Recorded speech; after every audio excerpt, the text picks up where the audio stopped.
Word जब आप सुनेंगे आप अपनी डेस्टिनी में एंटर करने पाएंगे। जो परमेश्वर ने आपके लिए रखा हुआ उसमें आप जाने पाएंगे। आमीन। आपको याद रखना है, आपको एक ग्रेट प्राइज देना है परमेश्वर की उस बुलाहट को पूरा करने के लिए। आमीन। जो कीमत है वो पैसा नहीं है अकेला, वो कीमत आपकी पूरी लाइफ है जो आपको परमेश्वर को देनी है। आपकी इच्छाएं, आपके इमोशंस, आपकी फ्री विल, आपकी कमिटमेंट, आपका सब कुछ जो परमेश्वर को चाहिए, जो उस काम को पूरा करने के लिए जिसके लिए परमेश्वर ने आपको अपने पास बुलाया। आमीन। बाइबल कहती है जब याकूब अपने देश को छोड़ के अपने मामा के पास गया और वहां रहा कितने साल, और तब तक परमेश्वर की मर्जी पूरी नहीं हो सकती थी जब तक वो उस देश में ना आता जो परमेश्वर की ओर से ठहराया गया था। और बाइबल में लिखा है कि जब वो एंटर करने लगा उस देश में, उसे एक बड़ी पीड़ा का सामना करना पड़ा। और लिखा वो पूरी रात अपने पूरी फैमिली को उसने आगे भेज दिया, कहता जाओ आगे चले जाओ, अपने भेड़ बकरियां, अपने बेटे बेटियां, अपनी पत्नी, सब कुछ अपने परिवार को पूरे को आगे भेज के लिखा सारी रात वो वहां प्रार्थना करता रहा और एक स्वर्गदूत से वो लड़ता रहा। और स्वर्गदूत को लड़ के उसने, स्वर्गदूत ने कहा कि तू अब मनुष्यों पर ही नहीं बल्कि परमेश्वर पर भी प्रबल हुआ, तूने प्रार्थना की इसलिए तेरी प्रार्थना सुनी गई। क्योंकि वो जानता था उसका भाई जो है वो 400 बंदे लेके उसको मिलने के लिए आ रहा है। वो उसको मिलने के लिए नहीं आ रहा था, क्या करने आ रहा था? उसको मारने के लिए आ रहा था। आप अपने रिश्तेदार के पास 400 बंदे लेके मिलने नहीं जाते हो, हाँ? आप एक दो जने जाते हो अपने रिश्तेदार, लेकिन अगर आप लड़ने जाते हो तो फिर कहते ना आ चलाओ, आओ चलिए सारे से इकट्ठे होके, हाँ वो इकट्ठे होके आ रहे से लड़न दे लई। अगर आप ये समझते हो कि जो कुछ परमेश्वर ने आपके लिए ठहराया आप आसानी से उसमें प्रवेश कर जाओगे, तो वो चीज फिर जो आपको मिलेगी वो परमेश्वर की ओर से ठहराई नहीं गई थी। क्योंकि जो कुछ परमेश्वर ने ठहराया उसको हासिल करने के लिए आपको एक प्रोसेस से निकलना पड़ेगा जो आपके लिए कठिन भी हो सकती है, मुश्किल, फ्रस्ट्रेशन से भरी हुई एक ट्रेनिंग पीरियड आपका हो सकता है। जो चीजें परमेश्वर ने आपके लिए ठहराई हैं, अगर वो सेम चीजें आप लेना चाहते हो तो। इसलिए बाइबल कहती है कि वो सारी रात प्रार्थना की उसने, प्रेशर में प्रेयर की उसने, और स्वर्गदूत से लड़ता रहा। या वो एक और काम कर सकता था, वहां से वापस जा सकता था ये सोच के कि अब कभी जाऊंगे, दोबारा जाएंगे अपने भाई के पास जब तक मेरा रास्ता क्लियर नहीं हो जाता। लेकिन वो जानता था कि मैं जितना लेट खुद करूंगा उतनी लेट मेरी परमेश्वर की प्लानिंग मेरी लाइफ में पूरी होगी। तो मुझे ये प्रोसेस से निकलना ही निकलना है। प्रभु यीशु मसीह ने भी क्या कहा था परमेश्वर को आखिरी रात, कि पिता आपकी मर्जी मेरी जिंदगी में पूरी हो, मेरी मर्जी मेरी जिंदगी में पूरी नहीं हो, आपकी मर्जी पूरी हो सके तो ये क्रूस मुझसे हटा लो, हो सकता तो क्रूस मुझसे हट जाए, पर मेरी मर्जी नहीं, आपकी मर्जी मेरी जिंदगी में पूरी हो। और बाइबल कहती इतना स्ट्रेस हो गया था यीशु मसीह को, इतना स्ट्रेस, इतना ज्यादा चिंता थी उसके दिमाग में कि उसका जो ब्लड, उसका जो पसीना था वो ब्लड बन रहा था, उसका ब्लड उसकी नसों से, उसकी स्किन से बाहर आ रहा था और बह रहा था। और तभी भी इतना स्ट्रेस में होने के बावजूद भी उसने यही कहा कि जो कटोरा मेरे लिए रखा है, क्योंकि बिना क्रूस पे चढ़े मैं जी उठ नहीं सकता हूं। अगर आप क्रूस पे नहीं चढ़ाए गए तो आप जी उठ भी नहीं सकते। अगर आप क्रूस पे चढ़ाने से डरते हैं तो आप जी उठ भी नहीं सकते। क्योंकि जी उठना जो एक मसीह व्यक्ति का होता है, एक पास्टर का होता है, तवा तक पहुंचने के लिए आपको मरना पड़ता है। और मरते मरते बहुत लोग जी उठते हैं, वो मरना नहीं चाहते हैं। क्योंकि आपको अपने इमोशंस पे जब तक काबू करना नहीं आया, आपको चलना नहीं आया, आप जितने मर्जी तर्क दे जाओ, आप उस जगह नहीं पहुंच पाओगे जो परमेश्वर ने आपके लिए रखी। हालेलुया। क्योंकि जब आप मरते हैं तभी आप जी उठते हैं, बिना मर के आप जी उठ नहीं सकते। इसलिए प्रभु यीशु मसीह का पसीना, बाइबल कहती वो खून बन रहा था, क्योंकि उसके ब्लड वेसल जो थी फट रही थी अंदर से, और स्किन में से खून बाहर आ रहा था। जब वो प्रार्थना कर रहे थे 3 बार, चेले सो चुके थे लेकिन यीशु मसीह प्रार्थना कर रहे थे। और आज उसी प्रभु यीशु मसीह को पूरी दुनिया अपने माथे पे, दोनों हाथों पे, सिर के ऊपर बिठा के रखती, क्योंकि वो मारा गया इसीलिए जी उठा। आमीन। जोर से बोलो हालेलुया। इसलिए मैंने कहा आपको, अगर आज आप इस जगह पे हो तो आपने प्रार्थना करनी क्या कि परमेश्वर मेरी नहीं आपकी मर्जी मेरी जिंदगी में क्या हो, पूरी हो। तैयार हो उसकी मर्जी पूरी करने के लिए? तो आपको एक प्रोसेस के नीचे से निकलना पड़ेगा। आमीन। जब तक उस प्रोसेस के नीचे से आप नहीं निकलते हो, आप वो जगह नहीं पहुंच सकते जो परमेश्वर ने एक्चुअली आपके लिए ठहराई है। परमेश्वर आपको ताकत दे, आज अनुग्रह आपकी लाइफ पे आए, आपकी बॉडी आत्मा से रिसीव करे यीशु मसीह के नाम में। अगर आमीन ऊंचा,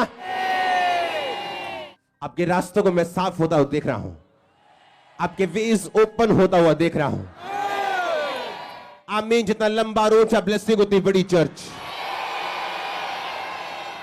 आमीन। हम वचन पढ़ेंगे दूसरा शमूएल 6 उसकी 1 आयत से लेके उसकी 11 आयत तक आज पढ़ेंगे इसे, और 15 आयत तक आप घर जाके पढ़ेंगे। दूसरा शमूएल 6 उसकी 1 आयत। फिर दाऊद ने एक और बार इज़राइल में से सब बड़े वीरों को जो 30,000 थे इकट्ठा किया। तब दाऊद और जितने लोग उसके संग थे वे उठकर यहूदा के बाले नामक स्थान से चले कि यहोवा का संदूक ले आए, जो करबों पर विराजने वाले सेनाओं के यहोवा का कहलाता है। तब उन्होंने परमेश्वर का संदूक एक नई गाड़ी पे चढ़ा के टीले पर रहने वाले अबीनादाब के घर से निकाला, और अबीनादाब के उज्जा और अहो नामक 2 पुत्र उस नई गाड़ी को हाँकने लगे। और उन्होंने उस परमेश्वर के संदूक समेत टीले पर रहने वाले अबीनादाब के घर से बाहर निकाला, और अहो संदूक के आगे आगे चला। दाऊद और इज़राइल का समस्त घराना यहोवा के आगे सनोवर की लकड़ी के बने हुए सब प्रकार के बाजे, वीणा, सरंगियां, डफ, डमरू और झांझ बजाते रहे। जब वे नाकोन के खलिहान तक आए, तब उज्जा ने अपना हाथ परमेश्वर के संदूक की ओर बढ़ाकर उसे थाम लिया, क्योंकि बैलों ने ठोकर खाई थी। तब यहोवा का क्रोध उज्जा पर भड़का, और परमेश्वर ने उसके दोष के कारण उसको वहां ऐसा मारा कि वह वहां परमेश्वर के संदूक के पास मर गया। तब दाऊद अप्रसन्न हुआ, इसलिए कि यहोवा उज्जा पर टूट पड़ा था, और उसने उस स्थान का नाम पेरूस उज्जा रखा।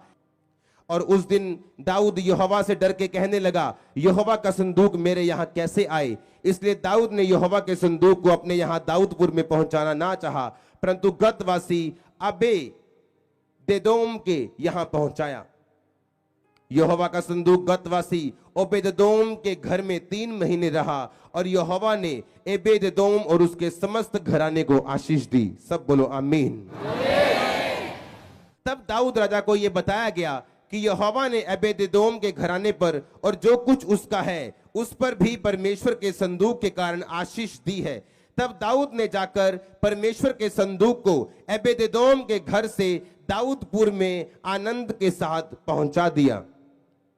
जब यहोवा का संदूक उठाने वाले 6 कदम चल चुके, तब दाऊद ने एक बैल और एक पाला पोसा हुआ बछड़ा बलि कराया, और दाऊद सनी का एपोद कमर में कसे हुए यहोवा के सम्मुख तन मन से नाचता रहा। यों दाऊद और इज़राइल का समस्त घराना यहोवा के संदूक को जय जयकार करते और नरसिंगा फूंकते हुए ले चला। सब बोलो आमीन। पुराना नियम क्यों लिखा गया, या क्यों आज हम पुराना नियम पढ़ते हैं, आपको ध्यान से समझना है। आज हम पुराने नियम के हिसाब से नहीं चलते हैं, हम नए नियम के हिसाब से चलते हैं। लेकिन पुराना नियम अगर परमेश्वर ने इसको पसंद नहीं था तो इसको हटा दिया होता, इसको गायब कर दिया होता, आज पुराना नियम पढ़ने को नहीं मिलता। ऐसी बहुत सारी पुस्तकें हैं जो बाइबल में जिनको शामिल नहीं किया गया, क्योंकि परमेश्वर की आत्मा ने उन्हें शामिल करने की अथॉरिटी उनको अलाउ नहीं किया कि वो लोग उस पन्नों को बाइबल में शामिल करें। लेकिन ये बाइबल पुराना नियम जो आप और मैं पढ़ते हैं, क्यों परमेश्वर ने अलाउ किया होली स्पिरिट को अपने नबियों के द्वारा कि वो इन पुराने नियम को लिखें और आज जब पुराने नियम पे हम चलते नहीं है, फिर भी बाइबल में ये शामिल किए गए ताकि हम इसे पढ़ सके और कुछ सीख सके। हालेलुया। अगर आप इस बात को ध्यान से जानते तो आप समझ जाओ कि जो चेले थे, जो नए नियम के चेले थे, पतरस, याकूब, यूहन्ना, 12 चेले, थोमा से लेके, यहूदा से लेके, मत्ती से लेके, उनके पास नया नियम नहीं था। बाइबल बताती है वो पुराने नियम से प्रचार करते थे प्रभु यीशु मसीह का। अगर आप ध्यान से बाइबल पढ़े तो पुराने नियम की हर एक पुस्तक में प्रभु यीशु मसीह का जिक्र डायरेक्ट और इनडायरेक्ट आता है। इसीलिए प्रभु यीशु मसीह को समझने के लिए और यहोवा परमेश्वर को समझने के लिए आपको पुराने नियम की स्टडी करना बहुत जरूरी है, और यहां से आपको परमेश्वर का हार्ट, उसका दिल जो है वो नजर आता है। जो नया नियम है उसमें आपको परमेश्वर के काम नजर आते हैं।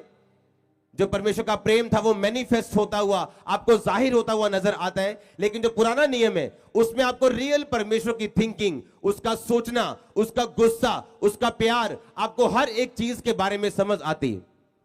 अगर आप अपने कंपनी में काम कर रहे हैं, अगर आपको प्रमोशन चाहिए तो आपका बॉस ही आपको दे सकता है, और आपके बॉस को हो सकता है वो चीजें पसंद हो जो आपको ना हो।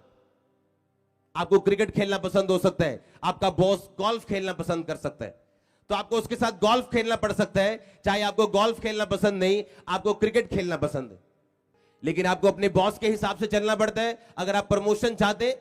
और यही प्रकृति का रूल है, और बाइबल भी यही कहती कि बड़ा जो है वो छोटे को आशीष देता है, छोटा बड़े से आशीष पाता है। बाइबल भी यही कहती। तो क्यों पुराना नियम लिखा गया? ताकि हम परमेश्वर की व्यवस्था को अच्छी तरह से समझ सकें, परमेश्वर के दिमाग को, माइंड को, उसकी सोच को, परमेश्वर सोचता कैसे है, वो काम कैसे करते हैं, हम उसको ध्यान से समझ सकें।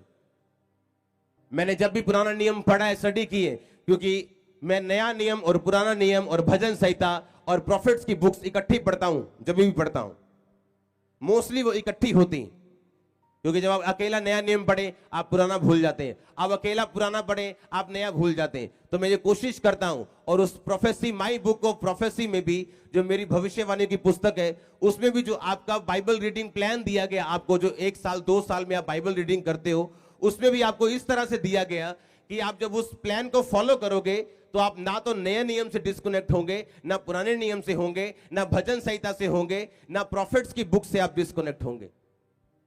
आमीन। इस पुराने नियम में हमको सीखने को यह मिलता है कि परमेश्वर के काम करने का तरीका क्या था, उसके सोचने का तरीका क्या था। क्योंकि हमें अगर प्रमोशन चाहिए, अगर हमें तरक्की चाहिए, अगर हम चाहते कि शैतान हमारी लाइफ में काम ना करे, तो हमें भी अपने उस बॉस को खुश करना है जो उस स्वर्ग में बैठा सिंहासन के ऊपर, और हम उसके एम्प्लॉय, हम उसके बेटे, उसकी बेटी हैं। आमीन। बाइबल कहती है हम उसके सहकर्मी। अगर आप यहोवा के सहकर्मी हो और आपको अपने बॉस की नेचर तक नहीं पता, तो आप अपने बॉस को कभी खुश नहीं कर सकते। बाइबल कहती है हम उसके सहकर्मी, हम उसके साथ काम करते हैं। यीशु मसीह ने कहा जिस तरह पिता ने मुझे भेजा, मैं तुम्हें भेजता हूं काम करने के लिए। और अगर हम काम करने के लिए निकलें और काम करने का तरीका अगर मालूम ना हो, तो फ्रस्ट्रेशन के अलावा आपके हाथ में और कुछ नहीं आएगा, और आप केस नहीं कर सकते परमेश्वर पे। कोई कचहरी नहीं है जो परमेश्वर को बुला सके कि आपके खिलाफ फलाने का केस आया,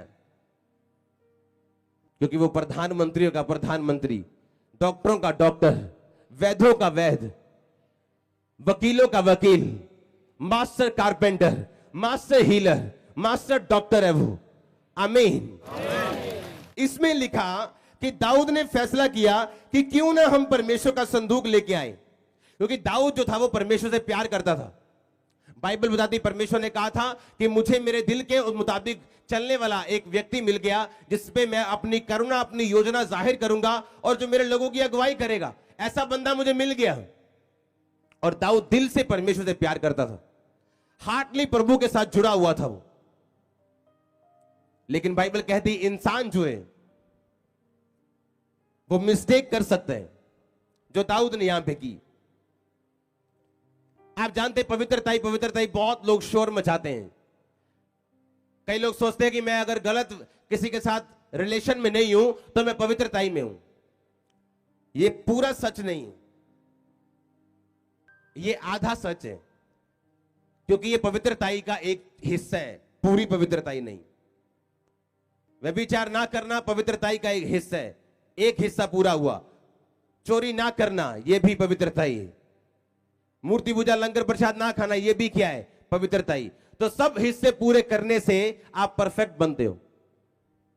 जब अब्राहम 24 साल बाद भी कुछ ना ले सका प्रभु से, तो कारण क्या निकला 24 साल बाद? कि परमेश्वर ने बताया कि मैं तुझे देना तो चाहता हूं लेकिन तू परफेक्ट नहीं है अभी भी।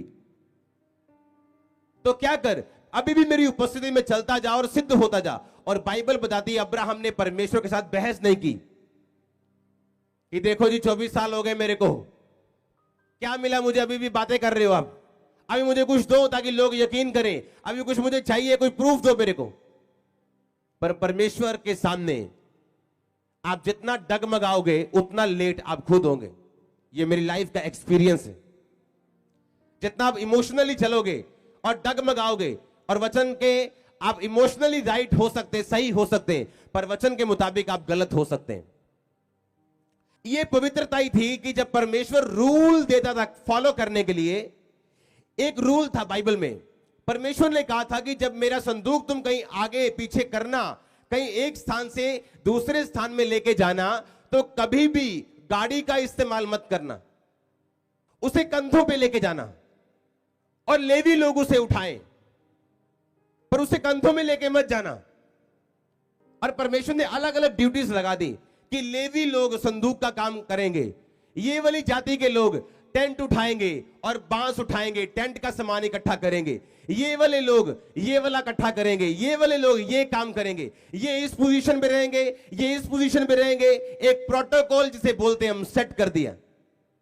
जैसे प्रधानमंत्री का एक प्रोटोकॉल है कि जब भी वो कहीं आएंगे तो एक प्राइवेट होटल में नहीं ठहर सकते।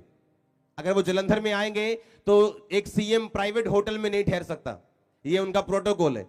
उन्हें गेस्ट हाउस में ठहरना पड़ता है, सरकारी बिल्डिंग्स में जो गेस्ट हाउस उनके लिए बने उन्हें वहां रहना पड़ता है, ये प्रोटोकॉल है उनका। प्रभु ने प्रोटोकॉल ठहराए और बाइबल बताती जब ये प्रोटोकॉल टूटता था, वो बंदा जितना मर्जी ऊंचा नीचा क्यों ना हो उसे सजा मिलती थी। बाइबल बताती जब परमेश्वर का संदूक एक नई गाड़ी पे चढ़ाया, पता नई गाड़ी पे क्यों चढ़ाया? क्योंकि दाऊद सोचता था कि परमेश्वर का संदूक नहीं नहीं नहीं, मैं खुदा से प्यार करता हूं, इतना पैसा मेरे पास, गाड़ी में लेके जाओ, जबकि गाड़ी अलाउ नहीं थी। तो परमेश्वर को आपकी सपोर्ट नहीं चाहिए जहां उसको नहीं चाहिए। आप इतने बड़े नहीं हो अभी कि प्रभु को सपोर्ट कर सको उसके वचन के बाहर जाके, और बाद में बोलो मैंने तो फलाना काम किए हैं, मैंने इतने काम किए। नो, जो प्रोटोकॉल सेट किया गया परमेश्वर को उसी हिसाब से चाहिए था। और बाइबल कहती है, लिखा कि बैलों ने ठोकर खाई और उज्जा और आहो नामक दो पुत्र गाड़ी को हाँकने लगे। लिखा जब गाड़ी ने ठोकर खाई तो उज्जा ने उसे हाथ थाम कर उस संदूक को गिरने नहीं दिया, बल्कि थाम लिया कि संदूक ना गिरे। लिखा परमेश्वर ने अपना कोप उज्जा पर भड़काया और उस दोष के कारण उसको मारा और वो संदूक के पास मर गया और दाऊद खुश अप्रसन्न हुआ, दाऊद नाराज हो गया। पहले दाऊद की गलती यह थी कि जब परमेश्वर ने कहा था कि तुम जो संदूक है उसे कंधों पे लेके जाओगे, गाड़ी पे लेके नहीं जाओगे। वो गाड़ी हाँक रहे थे और बैलों ने ठोकर खाई और संदूक गिरने लगा और उज्जा ने हाथ पकड़ के संदूक थाम लिया। अब इमोशनली तो उसने अच्छा किया, अगर परमेश्वर का संदूक जमीन पे गिरता तो एक बुरी बात थी, हाँ या ना? अब कौन चाहता है उसका धार्मिक संदूक जिसमें परमेश्वर के हाथ की लिखी हुई पट्टियां हैं वो जमीन पे गिरे? तो परमेश्वर को तो उसे इनाम देना चाहिए था, उज्जा भाई ये ले इनाम, क्योंकि तूने मेरा संदूक गिरने से बचा लिया। पर लिखा परमेश्वर ने उसे मार दिया और दाऊद अप्रसन्न हो गया। कहता ये क्या बात हुई, उसने तो तेरा काम किया है, तेरे संदूक को डिस्ग्रेस होने से बचा लिया, उसे गिरने से बचाया, और तूने उसे मार दिया। जब भी आप पवित्रताई से बाहर आओगे, आप जितने मर्जी मोरली, सोशली, मेंटली राइट क्यों ना हो, खुदा का वचन अगर रॉन्ग ठहराता आपको, आप रॉन्ग है। आप मेंटली, मोरली, सब तरह से सही हो सकते हैं, पर अगर वचन आपको गलत ठहराए, आप गलत हैं। जब परमेश्वर ने कहा ही नहीं कि भाई तुम उसको वही सर्विस चाहिए जो उसको चाहिए, उज्जा ने उसे सपोर्ट करने की कोशिश की। एक इंसान की इतनी हैसियत नहीं कि वो प्रभु को सपोर्ट कर सके, कि प्रभु का काम रुक गया था जी, मैंने झूठ बोल दिया। ऐसा झूठ जो प्रभु का काम चालू करे नहीं बोलना चाहिए, क्योंकि उसको आपकी सपोर्ट की जरूरत नहीं है। वो अपना काम खुद कर सकते हैं। उसने तो खुद कहा था कि मैं चाहता हूं कि मुझे कंधों पे उठाया जाए, लेकिन दाऊद ने उससे भी ज्यादा करने की कोशिश की और कुछ महीने फ्रस्ट्रेट रहा अपनी लाइफ से, खिंचता रहा अपनी लाइफ से, क्योंकि वो संदूक उसे वहीं छोड़ना पड़ा। उसे लगा पता नहीं परमेश्वर का काम करना पता नहीं कितना का मुश्किल है, पता नहीं क्या हो गया ऐसा, और बाइबल कहती है उसने वो संदूक वहीं छोड़ दिया। और जिसके घर में छोड़ा उसको यहोवा ने बरकत देनी शुरू की। और जब दाऊद को मालूम हुआ कि भाई जिसके घर में तू संदूक छोड़ के आया है, यहोवा ने उस एबेद-एदोम को और उसके घराने को इतनी बरकत दी है जो एक राजा का परिवार ही हासिल कर सकता है, दाऊद को समझ आई कि वो बरकत एबेद-एदोम की नहीं थी, वो किसकी थी? वो मेरी थी। फिर दाऊद को मालूम हुआ कि ये बरकत एबेद-एदोम की नहीं थी, ये बरकत मेरी थी, जो संदूक के कारण, संदूक की सेवा के कारण मुझे मिलनी थी। क्योंकि जब एबेद-एदोम के घर में बरकत आई, वो बरकत राजाओं के मुकाबले की बरकत थी, पर वो एक आम इंसान था। और परमेश्वर ने दाऊद की बरकत एबेद-एदोम और उसके घराने को दी। जब दाऊद को मैसेज मिला कि एबेद-एदोम भाई इस लेवल का बढ़ चुका है, भागा फिर वो ले आ भाई, और लिखा फिर वैसे ही लेके आए, कंधों के ऊपर नाच के गा के, जो प्रोटोकॉल बाइबल में सेट किए गए थे उसी प्रोटोकॉल से उसे लेके आए, और दाऊद सदा फिर आशीषित रहा अपनी लाइफ में।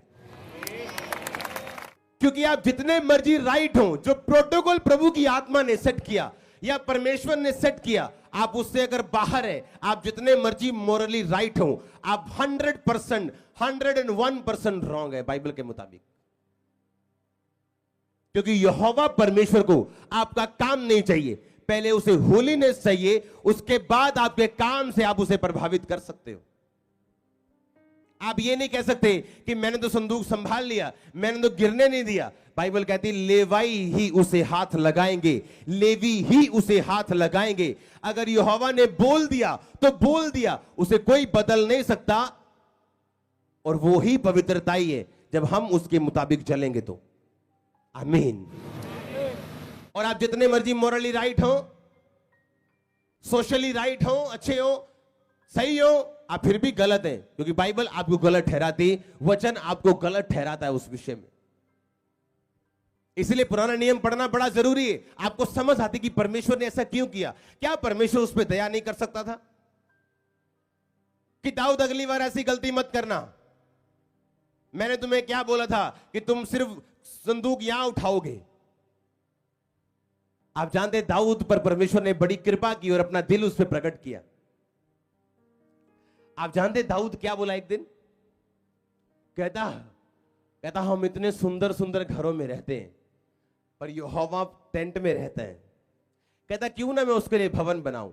इस बात के कारण परमेश्वर ने उसका भवन स्वीकार नहीं किया, और परमेश्वर ने कहा तू नहीं बनाएगा, तेरा बेटा बनाएगा। परमेश्वर कहता क्या कभी मैं महलों में रहा हूं? आज अब से लेके अब तक, दाऊद के टाइम तक, जो अब तू मुझे महल देगा, क्या ये सोना चांदी मेरा नहीं है? तो तूने मेरे सामने ऐसी ऑफरिंग क्यों ऐसे मन से रखी? और परमेश्वर ने उसे एक्सेप्ट नहीं किया। परमेश्वर ने कहा नहीं, तू भवन मेरा नहीं बनाएगा, तेरा बेटा बनाएगा। और प्रभु उसके हाथ से भी ले सकता था पर लिया नहीं। जब हम अपने आप को एक्स्ट्रा शो करते हैं कि हम बड़े फन्नी खान हैं और हमने पता नहीं क्या क्या कर दिया, परमेश्वर की निगाहों में हमारी वैल्यू जीरो हो जाती।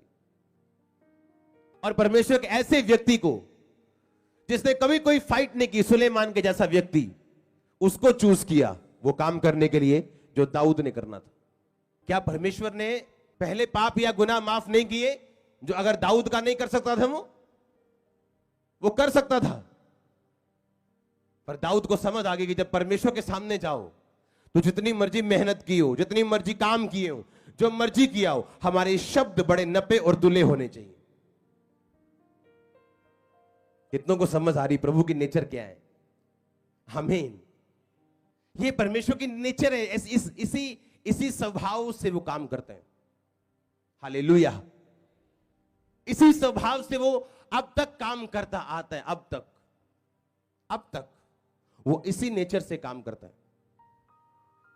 जो परमेश्वर की आत्मा के रूल्स हैं, आप उन्हें तोड़ नहीं सकते। हालेलुया। कितनों को समझ आ रही? आपको समझना है परमेश्वर की नेचर को। और जब मैं परमेश्वर की नेचर को समझता हूं, मैं बचता हूं खुद, आप बचेंगे खुद। आपको उसकी नेचर समझ आती, क्योंकि मैं लड़ा हूं इमोशन से और फीलिंग से इस सेवकाई के शुरू होने से पहले। जब फीलिंग्स और इमोशंस और सब जागते थे और बोलते थे कि जो मैं सोच रहा हूं वो सही है, जो दिमाग सोच रहा है, जो सेंस बनती है वो यही सही है। लेकिन परमेश्वर जो सोचता, जो करता है, वो आपकी सेंस और समझ और आपकी प्लानिंग से परे हो सकता है, पर एक्चुअल वही राइट है जो परमेश्वर आपकी लाइफ में करे। दाऊद का किया एक्स्ट्रा काम उसकी ब्लेसिंग को लेट ही करता है, क्योंकि परमेश्वर ने अगर ठहराया कि कंधों पे लेके जाना है, तुम उसको ऊपर या नीचे नहीं कर सकते। ना तो पवित्र आत्मा के आगे चलो और ना उसके पीछे चलो। राइचियसनेस का मतलब राइट स्टैंडिंग विद गॉड, उसके साथ साथ चलो, ना तो बहुत ज्यादा आगे जाओ और ना पीछे जाओ। हालेलुया।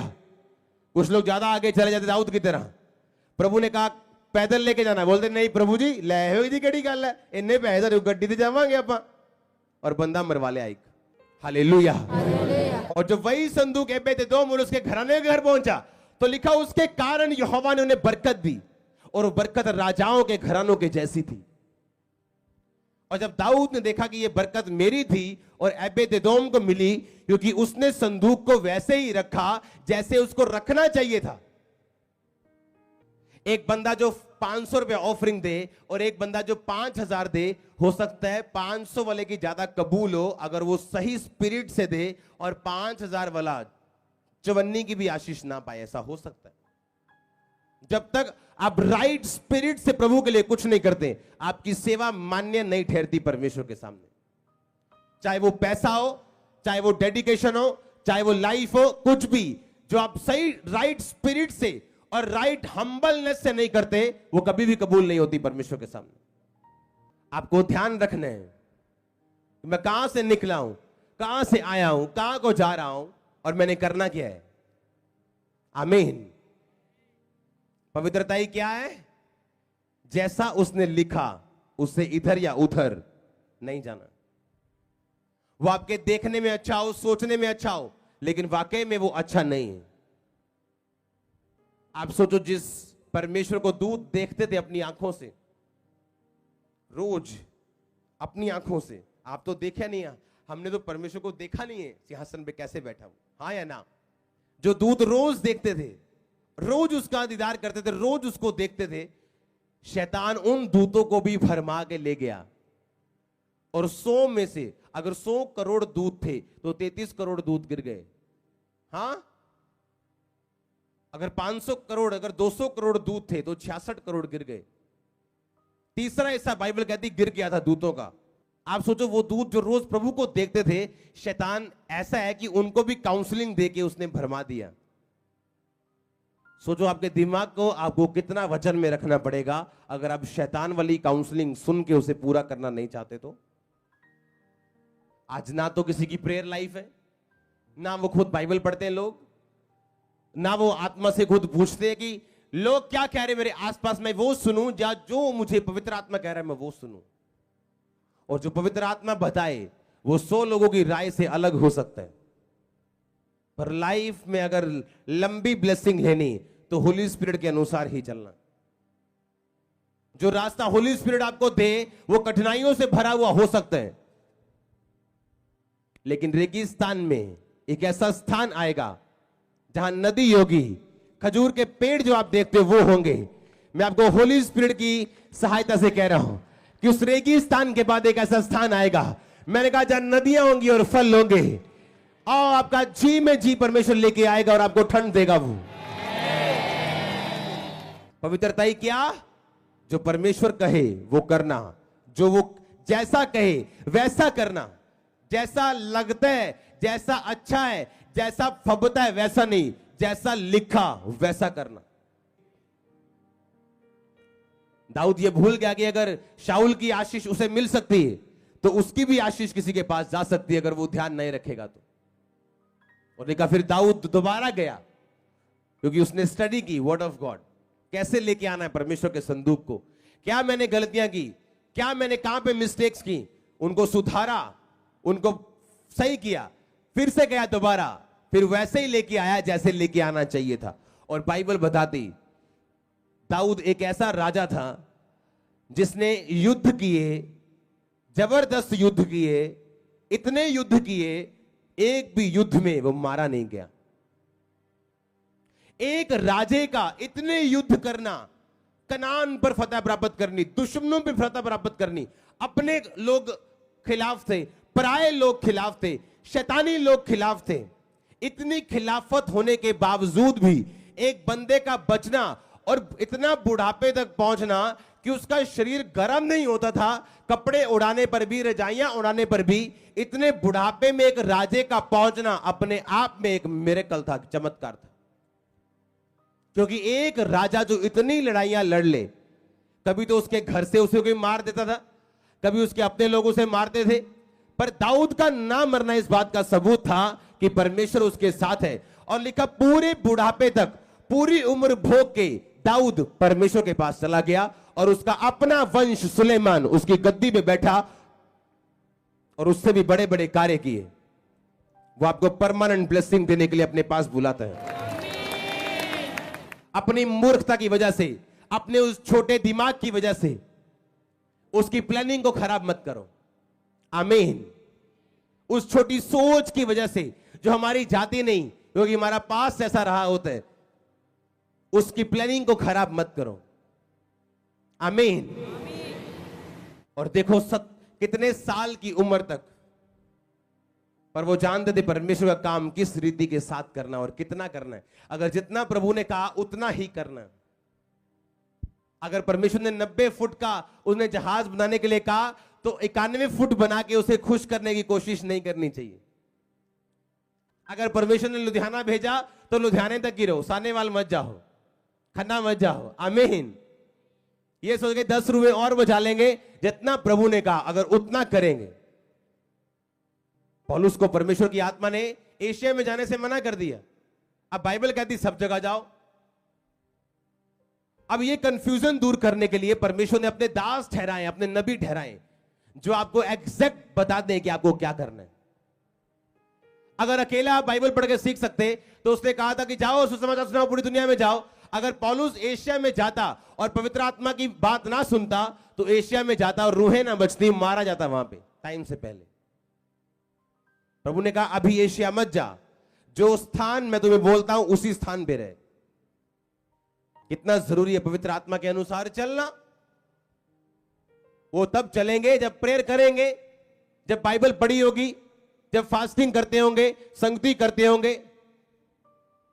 परमेश्वर आपको आशीष दे, वो आपकी स्पिरिट को ओपन करे इन वर्ड्स के लिए। आमीन। जितना लंबा ब्लेसिंग उतनी बड़ी चर्च। अब आपको समझ आया पुराना नियम पढ़ना क्यों जरूरी है। आप समझते हैं उसमें परमेश्वर की नेचर, उसके हार्ट को। प्रॉब्लम यह है कि जब एक व्यक्ति परमेश्वर खड़ा करता है जिसे, कई बार उसके आसपास के लोगों को भी पता नहीं होता कि परमेश्वर ने कैसा ओहदा इसे दिया है स्पिरिट में। आप इमेजिन करो कि यीशु मसीह के पास आके याकूब और यूहन्ना की मां कहती है कि परमेश्वर जब तू अपने राज में जाए तो मेरे एक बेटे को दाएं और एक को बाएं बिठाना। उन्हें पता क्या लगता था कि एक दिन प्रभु यीशु मसीह सुबह उठेंगे और बोलेंगे हाला मचा दो भी, चक लो तलवारा, चक दो फटे, वे आप चलने आप राजा बनन। सारे जिन्ने हीलिंग हुई सब नू सद लो, तलवारा चक्को ते चक दिए फटे, चलो जी राजा बन जी। उनको ऐसा लगता था। ओदी मम्मी आके कहती प्रभु एक नू गृह मंत्री, एक नू फाइनेंस मंत्री। प्रभु कहंदा भैणा ਇਹ ਕੋਈ ਗ੍ਰਹਿ ਮੰਤਰੀ ਫਾਈਨੈਂਸ ਮੰਤਰੀ ਨਹੀਂ, ਮੇਰੇ ਖੱਬੇ ਤੇ ਮੇਰੇ ਸੱਜੇ ਡਾਕੂ ਚੜਨੇ ਨੇ ਕਰੂਜ਼ ਦੇ ਉੱਤੇ, ਤੇ ਉਹਨਾਂ ਨੂੰ ਪਤਾ ਨਹੀਂ ਸੀ। हालेलुया। जब एक व्यक्ति पूरी तरह से प्रभु में खड़ा होता है तो उनके आसपास के लोगों को भी समझ नहीं होती ये कौन है और कैसा व्यक्ति। आप देखो यहूदा ने मिरेकल्स देखे, लंगड़े चलते देखे, मुर्दे जिंदा होते देखे, 30 सिक्कों में फिर भी बेच दिया यीशु मसीह को। पता है क्यों? उसकी भी यही एक्सपेक्टेशन थी कि यीशु मसीह राजा बने। यहूदा की जो दिल था ना उसका, वो पॉलिटिक्स में बहुत ज्यादा घुस चुका था। कहीं भी जाओ, बिजनेस करो, पॉलिटिक्स में जाओ, आईएएस बनो, अफसर बनो, हाउसवाइफ बनो, हाउस बॉय बनो, जो मर्जी बनो, पर प्रभु में बनो। उसको मत छोड़ो। आपका सोर्स प्रभु का वचन होना चाहिए, और नहीं तो शैतान काम करेगा और यहूदा के दिल में डालेगा पकड़वा दे परमेश्वर को, इसने तो छूट ही जाना है, 30 सिक्के तेरे, इसने तो मिरेकल करना, छूट जाना, गायब हो जाएगा परमेश्वर। पहले भी यीशु मसीह को पकड़ के लेके गए थे पहाड़ पे, उसे फेंकने के लिए पहाड़ से, और लिखा यीशु मसीह वहां से निकल गए, किसी की हिम्मत नहीं थी उसे पकड़ने की। क्यों? अभी तक टाइम नहीं आया था पकड़ने का यीशु मसीह को। उसके दिल में था ऐसे ही प्रभु यीशु मसीह ने निकल जाना, फिर 30 सिक्के फिर मेरे, जाके स्पा कराएंगे, मसाज कराएंगे, एंजॉय करेंगे। हाँ, पवित्र आत्मा के आगे मत जाओ, ना पीछे जाओ, साथ चलो उसके। ये सीक्रेट है परमेश्वर में चलने का। कुछ लोग या तो आगे चलने की कोशिश करते हैं या पीछे चलने की कोशिश करते हैं, लेकिन जो बीच में चलते हैं, बैलेंस, डॉक्टर भी बोलते हैं बैलेंस डाइट लो। अगर सेब बहुत अच्छा, अगर सारा दिन सेब ही खाओगे तभी भी बॉडी आपकी बीमार होगी। आमीन। तो बैलेंस खाओ बोलते हैं, और पर भरोसा यीशु मसीह पे रखो, क्योंकि चंगा करने वाला डाइट नहीं, चंगा करने वाला कौन है? प्रभु यीशु मसीह। जो करना करो, एक्सरसाइज करो, डाइट लो, कुछ भी करो, पर आपको यह समझ होनी चाहिए हीलर कौन है? प्रभु यीशु मसीह। मेरे ख्याल से आज आप परमेश्वर के और करीब हुए होंगे। तारीफ करो जोर से, जोर से बोलो हालेलुया। और आप जब इसको फॉलो करेंगे, ना तो पवित्र आत्मा के आगे ना पीछे, आपकी बॉडी हील होगी, आपका बिजनेस हील होगा, आपकी फैमिली हील होगी, आप डिलीवरेंस में अपने आप को पाता हुआ, आजादी में, छुटकारे में जाता हुआ, एक नए लेवल पे अपने आप को खड़ा पाओगे आप। और आमीन। जितना लंबा ब्लेसिंग उतनी बड़ी चर्च। चर्च के बाहर जो लोग हैं, अपने हाथों को हिलाओ, जो चर्च के बाहर बैठे हैं।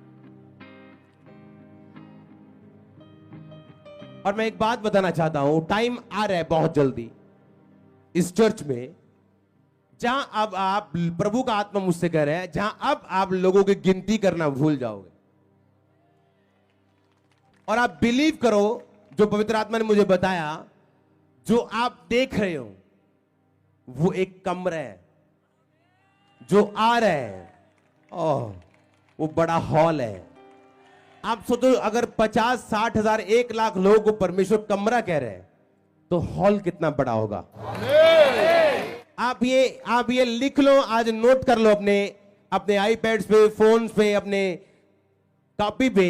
वो टाइम आ रहा है चर्च, मैंने कहा आप गिनती करना भूल जाओगे। आप इस चर्च के पूरे घेरे में जहां भी जाओगे संडे, आपको सिर्फ और सिर्फ लोग मिलेंगे, और शायद मैं कुछ ऐसा कह रहा हूं जो आत्मिक लोग समझ सकते हैं।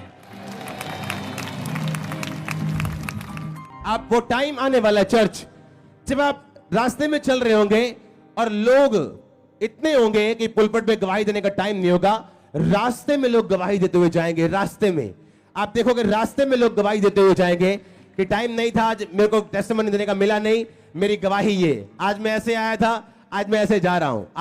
आप देखोगे अपनी आंखों से, और ये सालों में नहीं पूरा होगा, मैं कुछ महीनों की बात कर रहा हूं, कुछ दिनों की बात कर रहा हूं चर्च। आमीन। मैं जानता हूं होली स्पिरिट जब आपको एक नए लेवल पे लेके जाता है, वो क्या करता है आपकी लाइफ के साथ। कभी भी, कभी भी, कभी भी, नेवर, कभी भी अपनी लाइफ में कंप्लेंट मत करना जब आप कुछ एक्सपेक्ट करें और वो हो ना, कभी भी कंप्लेंट मत करना। The best is coming next church. I said the best is coming. I said I प्रोफेसाई in the name of Jesus, the best is coming. आमीन। मैंने एक बात ध्यान से देखी अपनी लाइफ में, जिस फ्यूचर के लिए परमेश्वर आपको तैयार करते हैं, वो नहीं चाहता कि उस फ्यूचर में आपको ट्रबल हो।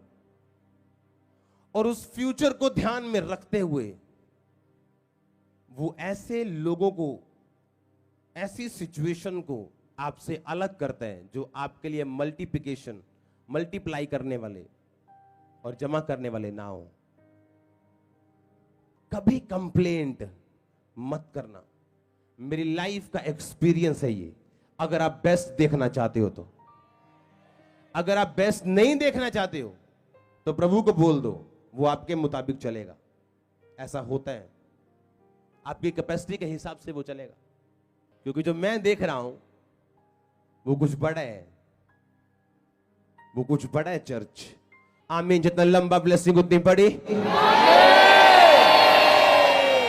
आप स्पिरिचुअली अच्छे लग रहे हैं आज, फिजिकली, फाइनेंशियली, जीसस क्राइस्ट के सामने आप अच्छे लग रहे हैं। मैंने कहा ग्रो करने के लिए रेडी हो जाओ, बंधन तोड़ने के लिए रेडी हो जाओ, आजाद होने के लिए रेडी हो जाओ, छुटकारे के लिए रेडी हो जाओ।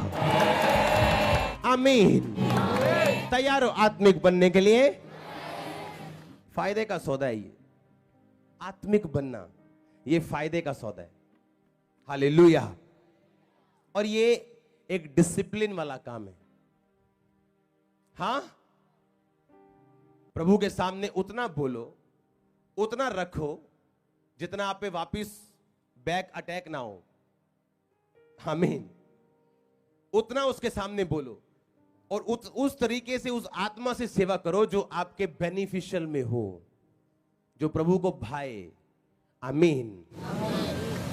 जब दाऊद को मालूम हुआ एबेद-एदोम और उसके घराने को मेरे जैसी बरकत मिली, तो उसका माथा ठनका।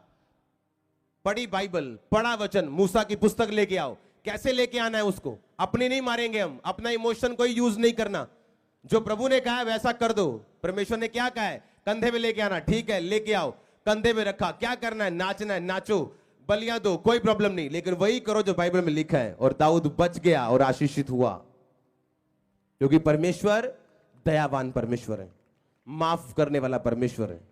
अगर आप सुधर जाएं, भूल को सुधार दें, तो फिर से वो आपको खड़ा करने वाला परमेश्वर है। वो ऐसा परमेश्वर है, आप क्या कर सकते हैं? अपने हाथों को